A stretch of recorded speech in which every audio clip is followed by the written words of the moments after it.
Yeah, I've been looking forward to doing this video for a long time, can't wait. So in this video, I'm going to teach you, coach you, and explain to you how to overcome your fears. But firstly, stay on this video. I think you'll be fascinated and educated because I'm going to talk about what happens when you don't face your fears and take action on your goals long term. I've got a list of things here, and the reason why I'm talking about this bit is important because this very predicament has always fascinated me. And I find probably 99.9% or 100% of my clients that come to me that do my 6 weeks program or a session or online programs or in person are in this predicament that I'm going to describe right now in this video. And my coaching, my teaching helps them to teach them the tools and give them the support and the help and the mentorship and the guidance to get out of this successfully. And if you know my story, which I'm not going to go into now, I've done it in other videos, I was in this predicament in my early 20s and I was able to successfully break out of it and achieve all my goals in my life, and then help hundreds of clients in-person coaching, real life and online, to successfully get out of this predicament. Tell me if this describes your situation right now. Let me know in the box below. I'll go through it. And by the way, this is not to out you or judge you. This is to help you. And I always say honesty is the best policy, especially when it comes to your fears. When you're honest about it, it takes all that pressure off and then you can overcome it. So when you don't face your fear and take action on your goals, whether you realize it or not, you immediately develop addictions. That's another manifestation of fear. That's how it shows up. So example of that could be all of these things, or will be some. So you'll get addicted to pornography. You'll find yourself watching porn more than you usually would. You'll develop that habit. You'll definitely start eating junk food. You'll be eating cakes, chocolates, high sugar foods, excessive amounts of junk food, right? You'll oversleep. You'll sleep in longer, or you won't be able to sleep properly. You'll isolate yourself away from people. You'll stay at home a lot. And then you'll beat yourself up. The mental torturing, you'll judge yourself for not facing your fears, taking action and doing these negative habits. Obviously, then you'll get down more, you'll lose confidence, you'll get out of shape. Physically, mentally, you'll put on weight, you'll put on fat, or you won't put on any muscle. Then you'll start watching and consuming too many videos, read too many books, watch too many films, too many podcast shows. And you'll also do, it's just a word I've used, you can become an intellectual coward, where you'll collect a lot of brilliant knowledge from people who have taken action and become successful, but you won't be able to act on that knowledge because your fear and your anxiety will stop you. You'll also develop negative thoughts and emotions more than usual. You'll think about your past a lot. That will make you feel worse, more fearful. And then eventually the consequences are you'll get stuck in a rut. Like, you'll be in a situation where part of you, of course, will want to get out, but another part of you will clamp you up. It'll put you in a mental triangle, metaphorically speaking. To take something from UFC, you'll be in a lock, and you won't be able to get out of it because your own emotions, your own psychology will start working against you. So, I'll be honest, this is hard. It's hard for everybody. It's hard for me when you're when you get in. See, at first, if you recognize it quite early on and you get a mentor, you get mentorship, you get someone who's got experience, who's got out of it themselves and helped others and can help you, you can get out of this pretty quickly. Maybe in a matter of 6 weeks with my 6 weeks coaching. But if you've been in this predicament for 1 year, 2 years, 3 years, the longer you leave it, the harder it gets. I'll say that again. Make a note of that. Write that down. The longer you leave facing your fears and taking action, the harder it gets. Or at least your mind will start working against you. It will blow the fear out of proportion. And then the emotions build up, and then then your mental health starts to suffer, and then obviously you start feeding these different addictions. Now, just to touch on addiction, I know a lot of you know this, but still, some people don't. The reason why you are feeding all these addictions, or some of these addictions, with porn, bad eating, bad thinking, bad sleeping patterns, whether you sleep too much or you don't sleep enough, isolating yourself away from people. The reason why you do this is because you're in so much pain. The pain that you're experiencing is the pain from not facing your fears. How that makes you feel, how that impacts your self-esteem as a man. It makes you feel like you're not good enough. It makes you feel trapped. It makes you feel like every day's Groundhog Day, every day is the same. It brings up negative emotions from the past. You lose confidence, to do the simplest of things, let alone the bigger things. You'll lose confidence to ask a woman out. You'll lose confidence to meet people. You'll lose confidence to earn money. You'll lose confidence to go to the gym, to interact with people. It can get to the point where you don't even want to leave your house. So from the smallest goal to the biggest goal, you lose confidence. Now, obviously, in reverse, when you find that courage within yourself and you get your mind right and you take action, you confront that fear and you just accept that it's uncomfortable, you just face it, you gain confidence and you gain the understanding, not in the same way that you would if you just watch podcast shows and somebody tells you what to do. That stimulates you and educates you intellectually. You get a different type of intelligence. You get experiential intelligence because you do it. And then you feel good afterwards, and then that builds a momentum. That gives you the confidence that you can keep facing your fears, etc. So the addiction is to numb the pain. It gives you a short-term pleasure, gives you short-term satisfaction, but the problem with all addictions and short-term pleasures are they set you up for long-term disaster. So obviously when you eat cakes and chocolates and sweets, the sugar rush that you get makes you feel good for maybe 10 minutes or an hour. But obviously that is going to wear off 100%. And when it wears off, now you've got double amounts of fear and anxiety, because you've got the fear that you originally have. Now you've got another lot of fear, which can show up in shame, embarrassment.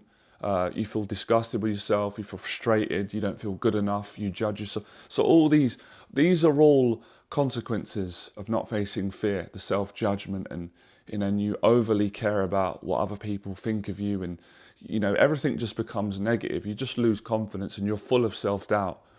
You doubt yourself as to whether you can do little things, big things, and then you get down because you doubt. And it's an ongoing vicious spiral, a circle that just keeps going around in your head. And that's what makes you want to go into your addictions. Because what you're doing is, when you have these addictions, you're trying to block out the fear. You're trying to block out the pain. You're trying to block out the mental conversations, the imagery, all the imagination. You just want to stop it. It's giving you the horrors. So it's like, what can I do to stop this? It's a defense mechanism. It's like, I need to stop this. I need to get the imaginary monster away. I need to stop my demons from talking to me and hurting me. Because what don't we like in all this? We don't like how it makes us feel, and it's not nice, obviously, to feel uncomfortable in your own skin, frightened, insecure, and ashamed. The shame. I remember how I used to feel, especially when I was in my 20s and when I was young, and I couldn't talk to people about these things. I didn't have the courage, and I didn't have enough character at that time.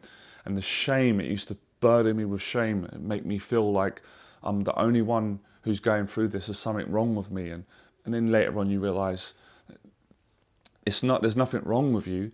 Everybody goes for it, but you're not finding the courage. You're not taking responsibility. You're failing to find your courage. So, it's a way of numbing out the pain, but eventually every type of addiction that gives you some kind of comfort or any kind of feeling of love or anything like that, it's artificial. It wears off, and then you're still in the same problem. And that's what I've always said over the years, and I stand firm on what I say. It's the truth. You can't read books on how to overcome your fear and take action. I mean, you can read them, but if you don't go and take the action, they don't count for anything. They don't count for anything, because it's not changing your situation. Where with my coaching, it's practical, it's psychological. We act, we take the action. I help you to take the action. That's why people hire me.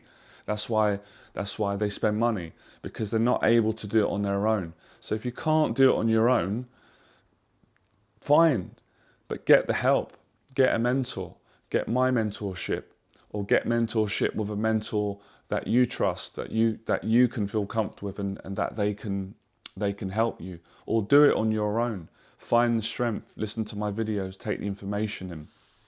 But I say this to my clients, easier said than done, right? It's easy to say all these things, and we can talk about the addictions and why we're here and how it's making us feel and why we're acting out unconsciously through pain, through trauma, through insecurity, through the past, through low self-esteem. But now you know all this, what are you going to do about it? So let me explain. Let me take you through a psychological process and how you can overcome this if you want. Like I said, and this is whether you do it alone or you do it with me.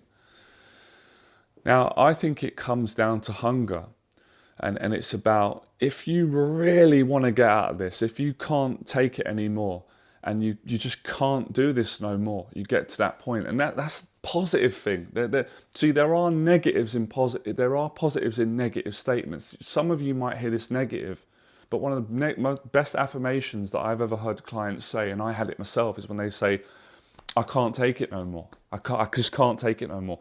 And that's what you're really saying, is you found the courage, you found some self-esteem, some level of commitment and strength to go, I can't do it no more. I've got to face it. Living like this is too painful. It's horrible. It's depressing. It's lonely.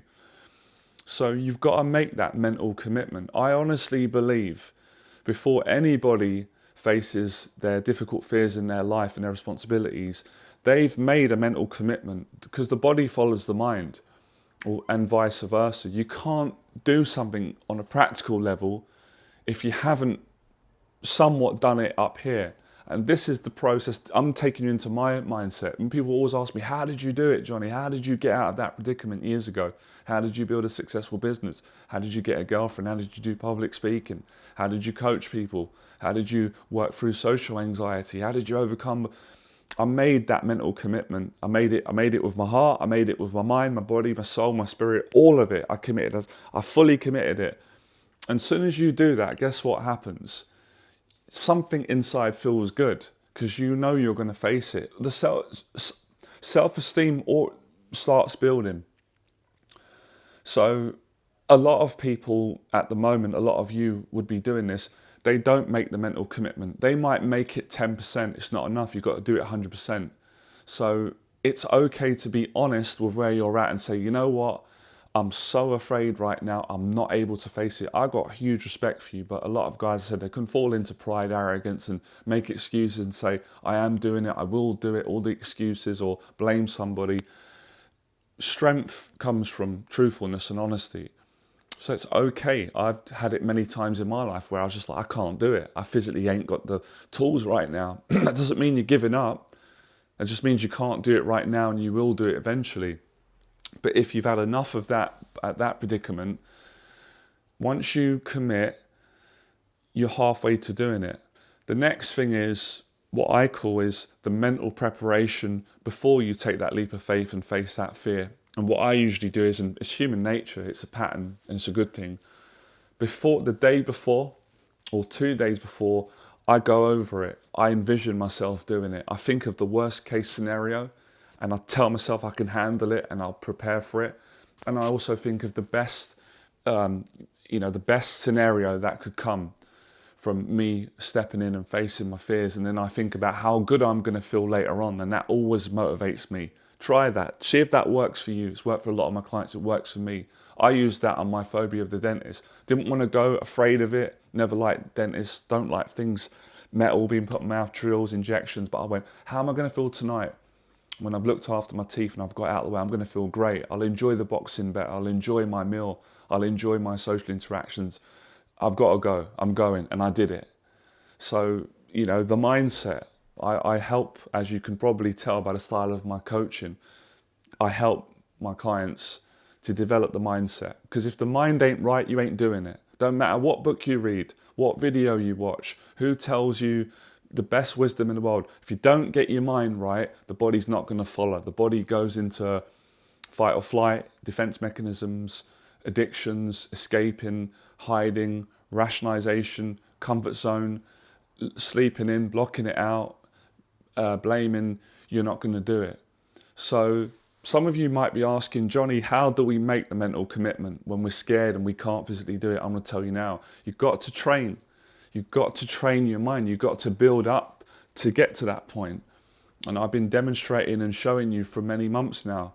And you do that through boxing. There's two ways you really do it. You do it through exercising and socializing. The social aspect is getting a mentor who can help you to build, who can, through their training and discipline, build your mindset, build you up mentally. So your mind's strong, your emotions are strong, you are centered. And from that place of strength, it's pretty easy to confront the fear because you've made the commitment, you've got your mind right. You're still going to have fear. That's normal. It's called life. But you're going to manage it. And you've heard it before. It might sound cheesy, bit of a cliche, but it's beautiful. The hero and the coward are both terrified. They both have fear. But it's how they act. The coward can't handle it, he runs away. The hero stays in it, gets through it, and that's how he becomes the hero. So having fear doesn't make you less of a man. Everybody's got it. We all have it. Everyone. Some people are honest about it, some people are not, some people hide it, others are open about it. I choose to be open about it. I found that to be the best way for myself, for everyone else around me, and moving forward. So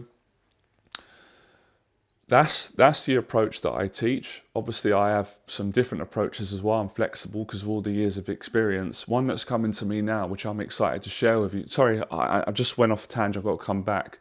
So what the boxing training does is, or I'm going to say boxing because that's the best one I like, but it could be MMA, it could be karate, it could be weightlifting, it could be running, or it could be a combination of all.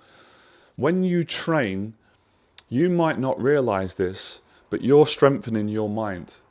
You know, when you're doing bicep curls, and you're training, or you're doing shoulder presses or deadlift or squats, although you're strengthening your muscles, your mind is also strengthening right at the same time. So the strength that you're gaining from boxing or weight training or long distance running or sprinting or any form of aerobics or exercise or cardiovascular, that's making you stronger, increasing your self-esteem. So now, when you're coming towards confronting your fears, you're able to manage it, you're able to do it. You can find that courage within, because courage is connected to mental strength. So mental toughness, mental fortitude. I've just noticed something that I do, and it's kind of fun. I use different words because I'm trying to trigger people in a positive way, because people are affected by words in a different way. So the training, fit body, fit mind. So a lot of you at the moment are failing to get out of this predicament, get out your addictions and face your fears, because at the moment you're not strong enough. It's not an attack on your character or self-esteem, that's just the truth. But you can become strong enough. You can do that anytime you want. You can start right today.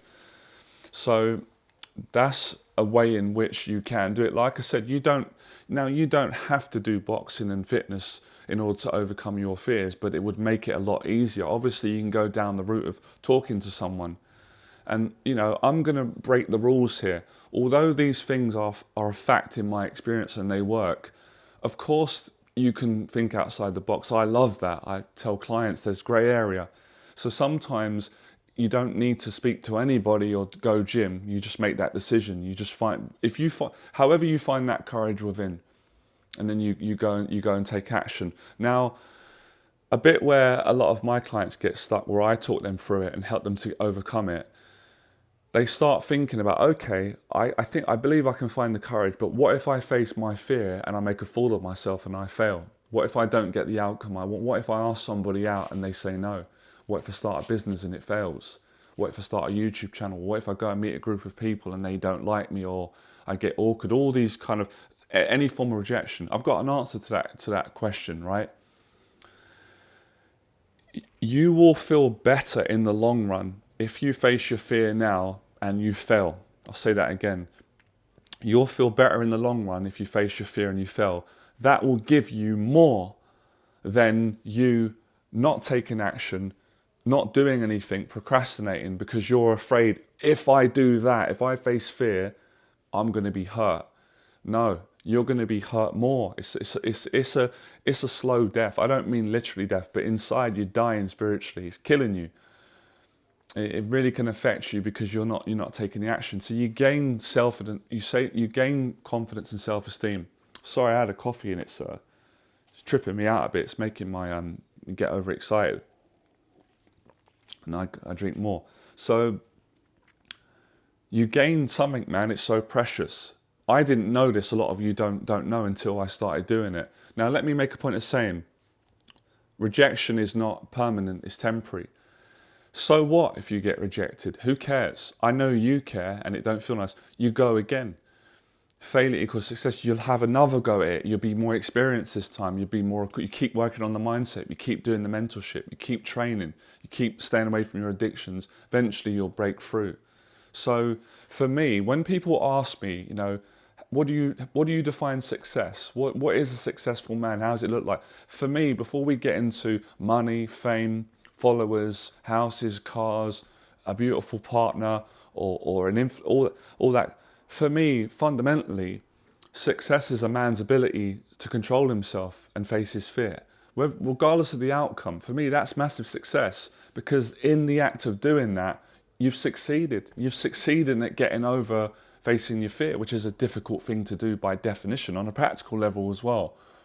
What will come, what will be, but you will get the success eventually. I understand there's a certain outcome you want, but if you don't face it, your self-esteem is just gonna attack your self-esteem. So this is the process. Last but not least, a great methodology that I use, you don't have to do it in every approach, is break the fear down. A lot of fears, you don't need to face them all in one go. You do a little bit at a time. You break that big monster down, like David and Goliath, hypothetically speaking, like we project our fears and we have our own version of our own demons. So fight it a little bit at a time until you get more confidence, until you can relax more, until you get more comfortable in the unknown. You just get more used to having those feelings and dealing with them until you're ready. So do climb 20% of Mount Everest and then come back down again, or have it rest a bit. Then do the other 20%, and then do the other 20, and then the other 40 until you do 100%. This is a methodology I personally use for me, how I help myself to face fear and how I teach clients. So I've given you the truth now. It's up to you what you do. I hope you enjoyed this video. I'm going to make more videos because there's a lot to say on this, like I said. And what I do understand about fear is usually one conversation is not enough. It's human nature that we hear things, and we need to keep hearing it and hearing it and hearing it and hearing it until we hear it to the point where we're motivated and we're going to go and do it. So when I work with clients, sometimes we got to go through contemplation and analysing and going over it. It's a way of giving yourself relief, and it's always a way of going, take that deep breath before I, take that leap of faith. Now I'm ready. So it's a way of mentally preparing. There's nothing wrong with that. Obviously, the problem is if you just talk all day and don't take action, you're not going to get nowhere. So I hope you enjoyed the video. Subscribe. Let me know your thoughts in the box below. And if you want to get mentorship, get my 6 weeks program, which I do in person and online, depending on what you need and what's right for your situation and right for me, email me in the box below. I'll get back to you in 48 hours. We'll arrange a Zoom call, and I'll see if you're right for my program, and I'll see if I can help you to achieve your goals, all right? So this video doesn't just end now. I mean, it's going to end, but it's going to continue. So good luck with overcoming your fears, all right? I'll speak to you guys soon. And remember, become fearless.